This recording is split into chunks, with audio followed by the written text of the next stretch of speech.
So unfortunately, the Rojas family could not make it at the last minute, so it's just going to be me. And just wanted to share my personal journey as an adult patient, and then open it up for questions. And this is meant to be very candid, brutally honest, and I think all questions are allowed. We're among patients. So there is no point in having secrets, so we can talk about everything. So I think a lot of you know me, but my journey, I'm 51 today. I'm turning 50. I'm actually, and I was essentially free of symptoms until my late 30s. And started developing some symptoms around age 40, mostly around gait and bladder. And so I had my first medical appointment at Stanford Medicine in January of 2010, and I'm one of the lucky ones. I only had a 2-year diagnostic odyssey. I was diagnosed in December 2011. At UCSF, University of California, San Francisco. And so, you know, the diagnostic odyssey is a very tough time because it basically goes in fits and starts. You undergo a bunch of very costly, time-consuming, painful medical tests, which typically go into dead ends. And eventually, when I was diagnosed by a neurologist at UCSF, who's a wonderful diagnostician. He's kind of a little bit of an eccentric person, a little bit like Dr. House. And after diagnosing me, he said, you know, I don't know this disease. I don't want to know this disease. So you have to go on Wikipedia, and you have to see who's the lead author on all the research papers. And you have to hook up with this person. And actually, at the time, a lot of the papers were authored by Patrick Aubour in France. And so being originally French, I thought I'm just going to reach out to him. And amazingly, you know, Patrick has a huge heart for the patients. And he immediately responded to my emails, gave me a whole bunch of guidance, inviting me to the annual meeting of the European Leukodystrophy Association, which takes place in Paris at the end of March every year. And that's when, in March 2012, I really had my first patient meetup. And it was a big shock because I was still walking without a cane at the time. My symptoms were still fairly mild. And I arrived in this meeting with about 400 patients and their families. And I walk into a sea of wheelchairs, of little kids with you know, feeding tubes and headrests. And I totally freaked out. I actually left, and I thought, you know, this is one big mistake. I have a different disease. You know, I'm just going to spend time in Paris sightseeing and seeing friends and family. And then I had to slap myself and think, you know, this is actually the same disease. I have to go back in there and make friends and hear people's stories and share my story. And that's how I really started connecting with fellow patients. It took me another year to fly cross-country and go see Florian Eichler at Mass General. And that's roughly when the idea for ALD Connect germinated. So in terms of symptoms today, I'll go into some detail, and I would love some feedback. So gait and bladder. So basically gait, you know, I now walk with a cane, and of course a big preoccupation is falling and hurting myself. So I've heard many stories of fellow patients who fell, broke something, broke a hip, and have told me, you know, once you break something, it's very hard to regain function. You most likely will have to rely on a walker or a wheelchair. And so I've been very careful about trying not to fall. That said, I do occasionally fall. I fell 10 days ago on a steep street in San Francisco as I was trying to get my dog in the car. But I'm obviously, a lot of what I do day in and day out is not only being careful, but also doing exercise to stay strong and prevent falls. Gait is also interesting because, as a lot of you know, gait varies widely. So I can go from walking pretty well with some fluidity and ease to almost being unable to walk. So one example, I arrived in DC on Thursday, went to dinner with friends, came out in the street, it was windy, it was cold, it was dark, my proprioception was not good, I had had a glass of beer. I basically could not walk. I was, petrified. I don't know if we can call it freezing gait, but I literally could not walk. And then on the other hand, take me on a weekend at home.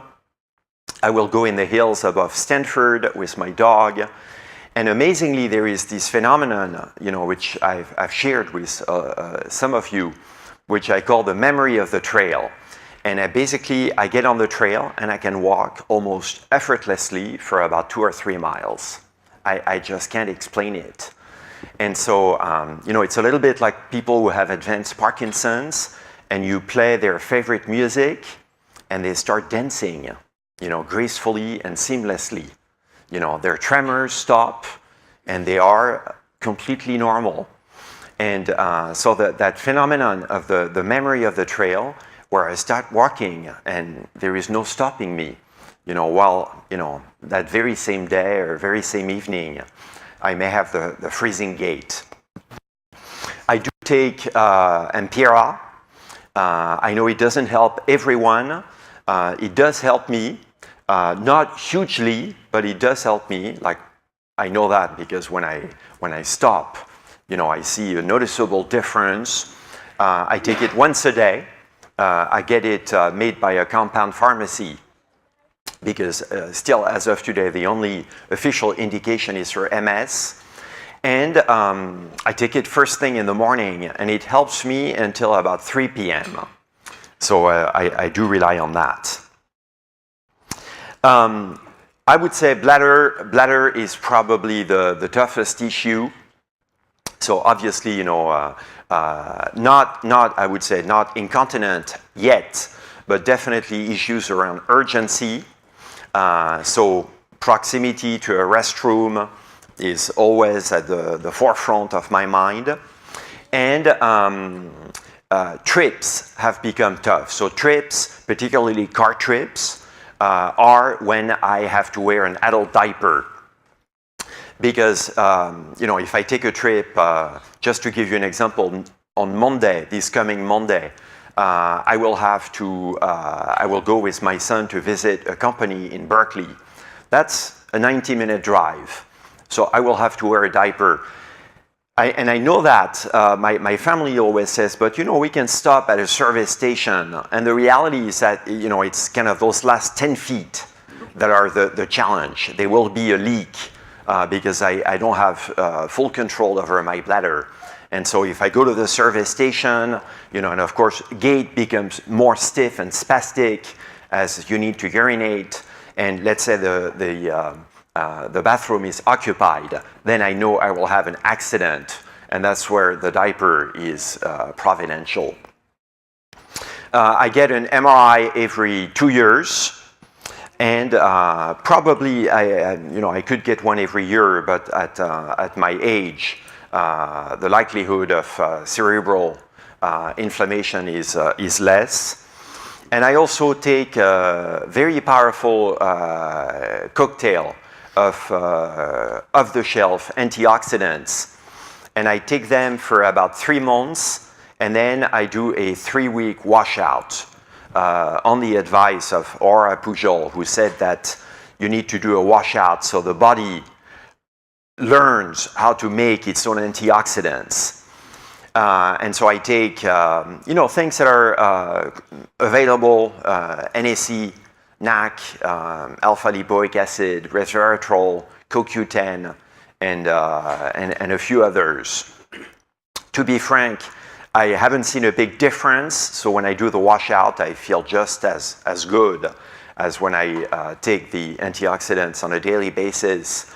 But interestingly, we did a neuroimaging study at Stanford when I was on the antioxidants and during the washout, and they measured a very dramatic increase in the levels of glutathione in my brain when I take the antioxidants. And that's a chemical that basically helps against oxidative stress.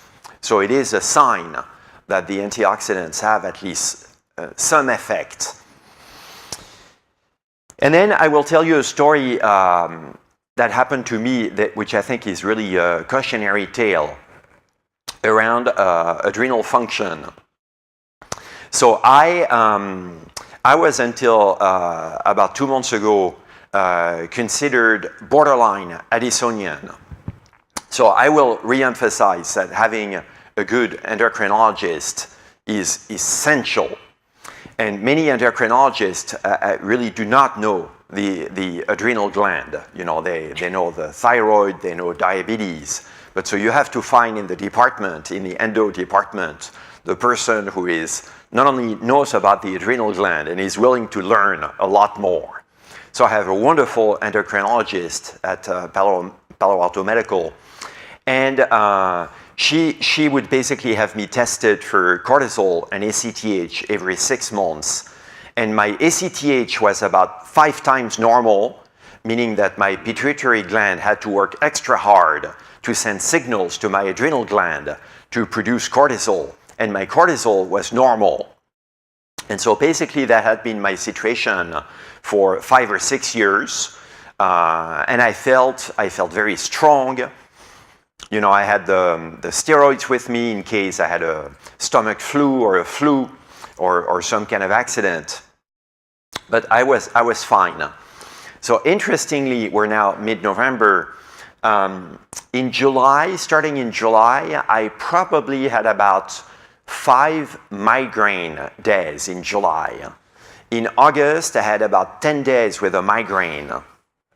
And then in September, particularly towards the second half of September, I hit rock bottom. I literally, like the last 2 weeks of September, I was extremely unwell every day, and I just had to force myself to continue living a normal life, going to work. But by the end of September, my wife was extremely worried about me, saying, you know, Ben, something is terribly wrong. I had a migraine every day. I had to take Aleve. I was exhausted. I would sleep 9 hours and I would wake up exhausted. I had nausea, like taking that first bite for breakfast was agonizing. And I had fatigue and pain, muscle pain, constantly. And so my wife finally said, you know, you have to go and make an appointment with your endo because something has changed. Interestingly, my measurements had not changed. So I was still exactly the same, you know, tracing at exactly the same level. But so I called my endo and she said, well, I'm fully booked and since your signals haven't changed, why don't we see you in about a month? Then the next day, feeling extremely unwell. So I called her back and I said, you know, I think something's wrong. And she said, just come in today. You know, so I went to see her. She got Keith Van Haren on the phone and then said, you know, we should start you on steroids and see if it makes a difference. So I took that day 20 milligrams of steroids and literally in about 20 minutes, a changed man. I have not taken an Aleve since October 4 when I started the steroids. I have not had one migraine, no nausea. I'm back to sleeping 7 hours and feeling rested. So it's a cautionary tale that, you know, adrenal insufficiency is something to really monitor very carefully. And I've been able, by the way, to lower my dose of steroids to just once a day, 10 milligrams.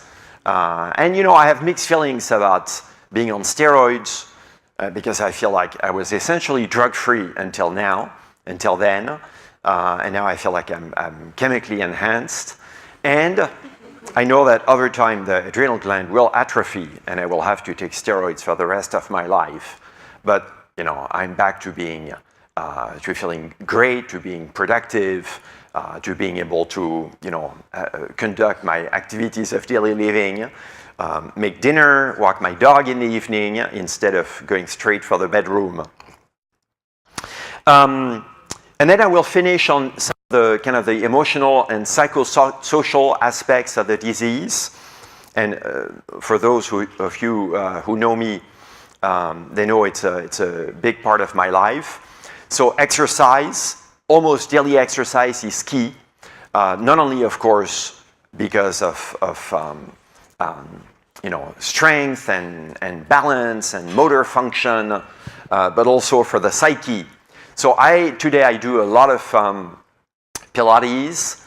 I do yoga. I do a sort of yoga called yin-yang yoga, which is different from vinyasa, which is a very strenuous, very vigorous flow. And frankly, I don't have the stamina or the balance to do vinyasa yoga anymore. So I do yin-yang yoga, which is yoga for wimps, where you're basically mostly on the floor. But it's wonderful for stretching, for core strength.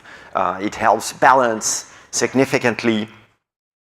My morale has been very strong, and I think I attribute that to exercise and to family and social support. And my personal choice was to come out of the closet at work almost right away. It was a little bit, the decision to come out was a little bit forced on me because I work in a company, a semiconductor company, and so I used to have to work in the clean room in a bunny suit, that looks a little bit like a hazmat suit, which is not ideal when you have urinary urgency because it takes about 10 minutes to take it off. So I had to ask for an exemption, and then I had to come out. And my company has been incredibly supportive. But I will be frank with you. That said, I think one huge issue that adult men, and I'm sure adult women struggle with is really around your role in the world, how you're perceived, how you perceive yourself, your self-image. And it is true, that men see themselves as strong, being providers, being commanding respect, being attractive, and things do change when you become affected with this disease in externally obvious ways. And so I think your self-image has to change. I think you have to find meaning and purpose and satisfaction in other ways, and I would say mostly through helping others is the way you can help yourself. And career. I'll be frank. Career. The rise in my career stopped dead in its tracks because you suddenly your ability to travel, your ability to give all, your ability, your perceived ability to rise is impaired. And so I think you have to find other ways to be productive, to be useful in terms of other side activities, including professional activities, to continue the journey of life. So I'd love to entertain any questions that you have.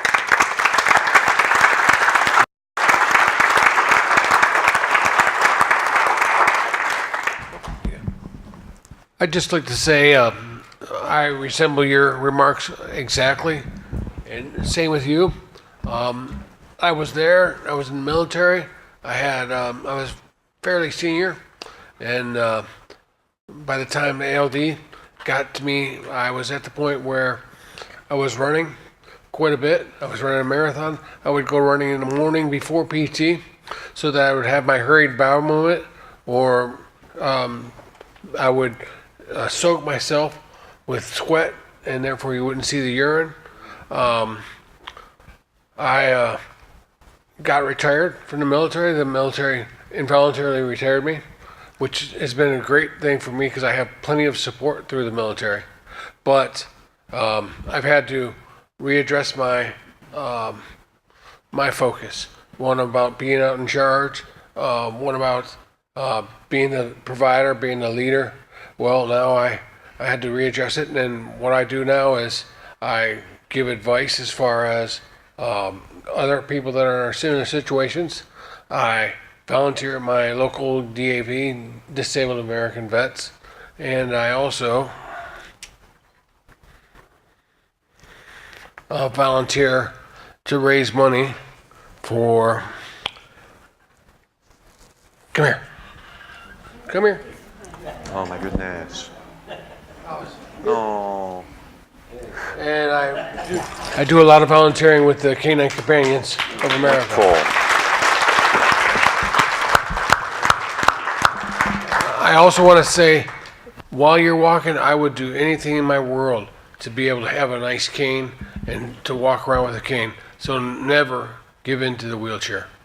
Because as soon as you do, you're done. I have a 5-year-old boy that my wife and I adopted. He was a baby when we first got him, and I fell with my daughter. She's a couple years older than he was, and when he fell, or when I fell with her in my arms, and seeing that face of horror of her, just scared, I said, I'm not going to do this to my son. So I started using a wheelchair. But in the meantime, I would do anything to go back to a cane. Do anything. But stay walking. 51 years old, my hat is off to you. Thank you.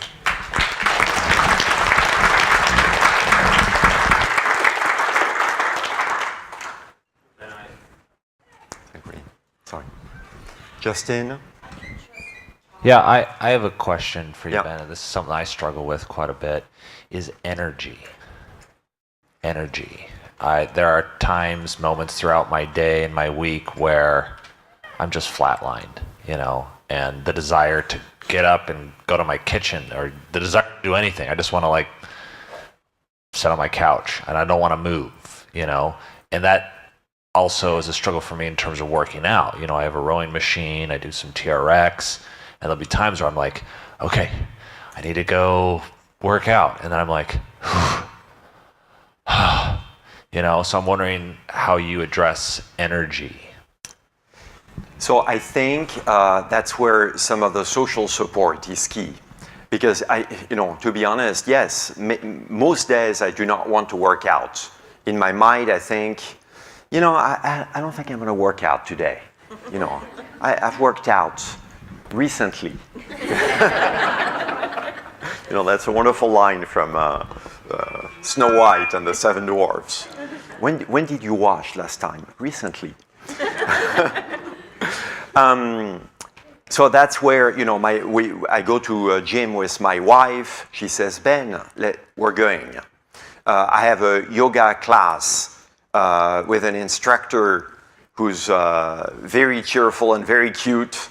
And I know that if I don't show up, she'll send me a Facebook message said, Ben, where were you? Same, I have a personal trainer once a week for Pilates. So I basically, I have to show up. And I feel better. I have more energy, and I feel opened up. And if I don't work out, I feel stiff, I feel atrophied, and I feel less energy. And then of course sleep, nutrition, but all that. But I think the social support, the social pressure, the gentle pressure, emulation, peer support, accountability for exercise. Yes, I think we had one more here, and then, yeah. I can hear you, but I don't know that the microphone can. What I'm trying to do. Oh. Hello? Yeah. Ooh, yeah, fancy. I think yesterday, it was you who mentioned medical cannabis. Was Yes. that you? We introduced medical marijuana with our son Jack, who's now 19, and it's helped a huge amount.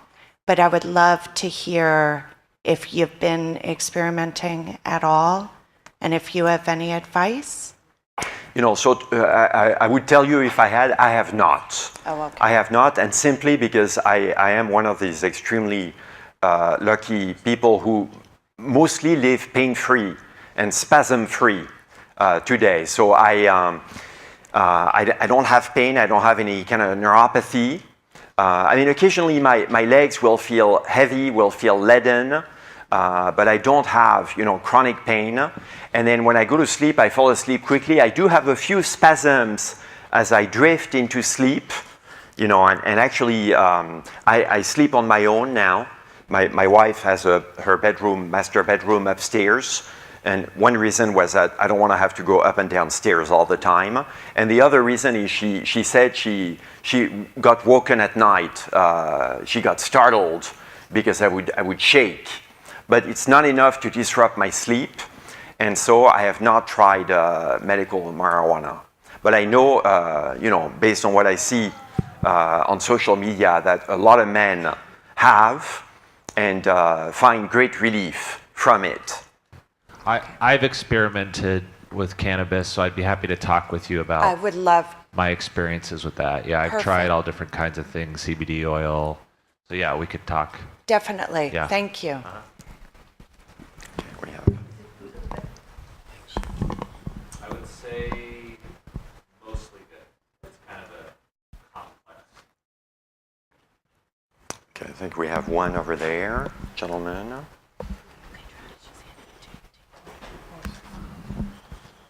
My turn? Yeah? Yeah. I just have surface pain. I just want to know what kind of pain is out there, what kind of pains you have. And I know, there's of course cannabis things you can do about it, but I want to know what kind of pain it is. Mine is on the surface of my skin from about the top of my rump to, it can go to the bottom of my legs, and even my feet actually can be in pain sometimes. And it does keep me from sleeping sometimes. Yeah, I think that's what I want to say about that.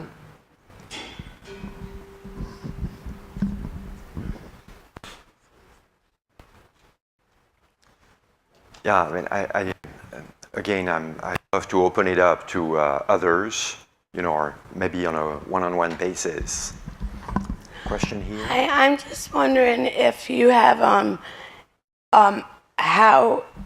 if you recognize a difference in how you dealt with stress before you were on the prednisone and after. Do you feel that there was a difference?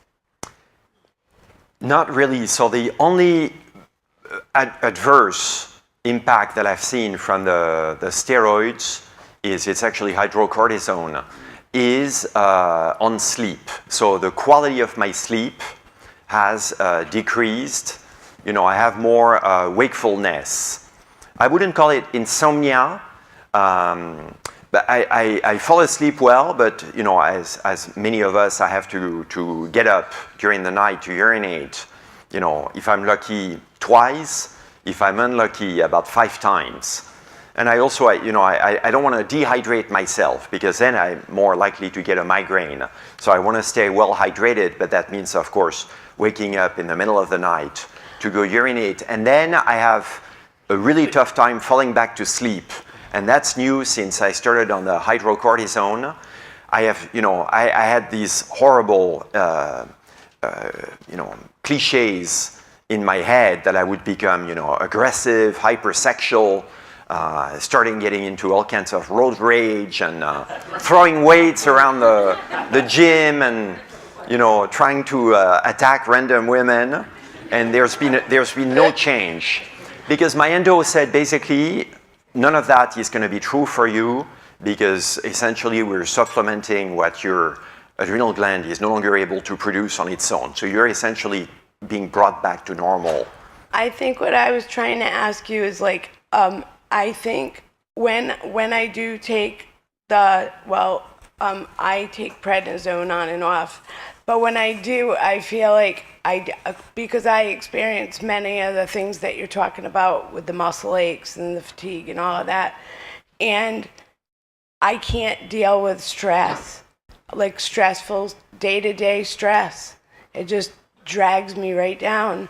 But when I'm taking the prednisone, I feel like I'm better able to deal with it. And that's what I think I was asking you. Okay. Sometimes I don't say what I mean and mean what I say, I think. Yeah, yeah. Yeah. My name is Walt, and I think I have my doesn't work. Working? Yeah, Okay. it's working. So I cry easily, but I just want to express my gratitude to everybody here for your stories, and Ben for opening it up to odd questions, because this is an odd one. We have a son that's 37 that was diagnosed with ALD when he was 14. He's been symptomatic free as far as cerebral ALD his whole life, and so that's a long, long time, 20-some years, but he's adrenal insufficient. And so he went along for about 12 years with no problems at all, but taking his hydrocortisone for a long time. And then when he got into management positions and had 2 little children, and the stresses of everyday life piled up a little bit, he had 3 emergencies last year, almost 4, one where he was in the emergency room parking lot trying to decide whether to go in to get IV cortisone. So all 4 emergencies last year. And he takes oral hydrocortisone. But as you know, with oral medications, delivery into your system because of the half-life is like it's in, then it's not, then it's in, then it's not, then it's in, then it's not. And I wear a pump for insulin because I'm diabetic. And so I started doing research on how I could use a mini Medtronic pump to have him deliver cortisone in the circadian rhythm that's followed with adrenal insufficient patients, so that he would have the cortisone delivered in a circadian rhythm rather than orally like this. And our search is sort of stuck like, how do I find an endocrinologist that will write prescriptions for a mini med pump for a non-FDA approved use for the pump and all the related supplies? And if anybody has any experience with that or can push me toward an endocrinologist that might understand that and prescribe oral cortisone in a hydrocortisone pump, we would be so appreciative.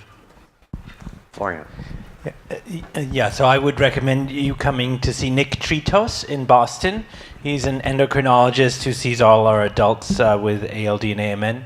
And he's very knowledgeable and also about the new formulations that have slow release and are exactly sort of aiming to mimic the circadian rhythm. So this is a very hot topic right now. It is. We saw some NIH studies, but they have like 6 people in them and 5 people in them. And Tritos, T-R-E-T-O-S? T-R-I-I-T-O-S. Thanks.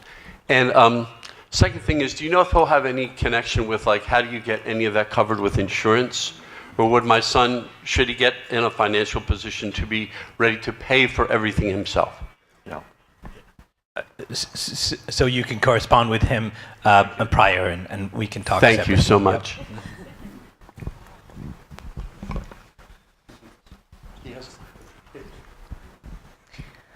You spoke a little bit about diet, and I just wondered if you had more information on what the best diet is to help support this.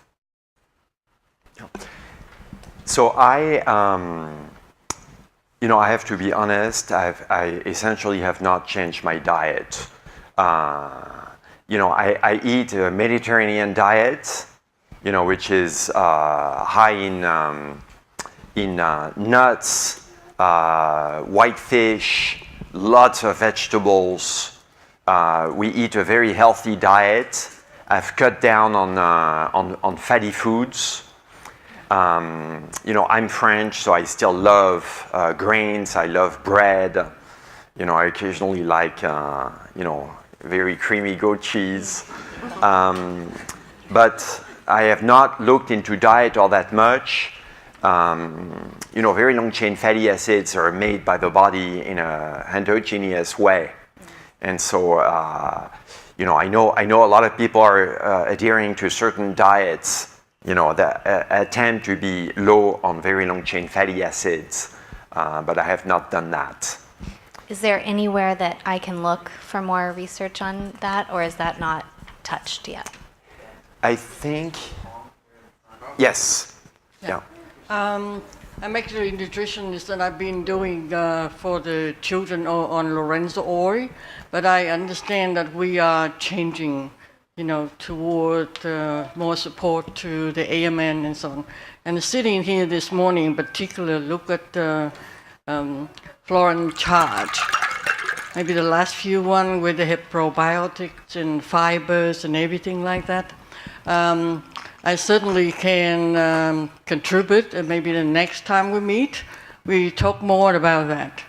I think the last few meetings we have at the ALD, at the ULF, I did mention there was some other body of research heading toward Alzheimer, and they promote the MIND diet, which is the Mediterranean diet plus the DASH diet. So there is some trend which I can share. Maybe next time we meet. Yeah. I will add just one thing, and would love to get Florian's feedback on that. So I've noticed that a lot of pills, tablets, as well as some snacks like gummy bears are wrapped in beeswax or carnauba wax, which is basically pure C26. And so I avoid those. When I look at a pill, like aspirin or antihistamine, I go for those that are coated in stearic acid instead of carnauba wax, which is basically pure C26, which is poison to us. One thing I want to say, Blue. Yeah. Justin. One thing I want to say about diet that I've noticed over the years, and I've played around with a lot of different things, is I don't know that there's really a diet that enhances or improves my overall AMN condition, but I can say that a good clean diet is really beneficial for my digestive function, because a lot of AMN men, we deal with constipation. So, and I've dealt with that for years and years, and I found that, if I stick to a diet high in veggies and lean meats, and try and stay away from a lot of carbs and heavy foods and fried foods and fatty foods, I'll just notice, day in and day out, just better digestive function, and that's really important for so, I don't know if there's anything in the diet in terms of the overall AMN symptoms like, gait or, adrenal, but just specifically in terms of digestive function, I think, lots and lots of veggies, just kind of clean and lean, that kind of that has really helped me. Are you seeing a difference in your constipation? Absolutely, yeah.